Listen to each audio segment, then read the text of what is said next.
Hello everyone, welcome to my mini vlog. আৰু mini ব্লগটো আৰম্ভ কৰিছোঁ ৰাতিপুৱা চাহকাপৰ পৰা। যিহেতুকে বিহুৰ দিন আৰু লগত যিহেতু পিঠা পনা থাকে সেইকাৰণে বিহুৰ চাহকাপ খাই ভাল লাগে। আৰু তাৰপিছত খালোৱে জলপান।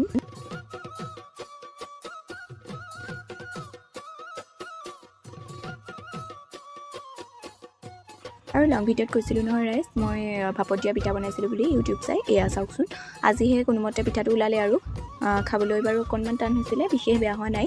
আৰু দুপৰীয়া খালোঁ ভাতৰ লগত মাছ আছিলে যদিও মই মাছ খাই ইমান এটা ভাল নাপাওঁ, সেইকাৰণে নেখালোঁ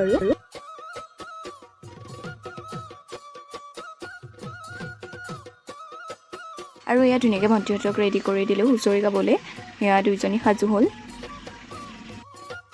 আৰু আবেলি কিবা এটা খাবলৈ মন যোৱাত মই পাস্তা বনাই খালোঁ। আৰু ভিডিঅ'টো চাই যদি ভাল পালে লাইক, কমেণ্ট, শ্বেয়াৰ আৰু মোৰ চেনেলটো ছাবস্ক্ৰাইব কৰি দিব। আজিলৈ আহিছোঁ, বাই বাই।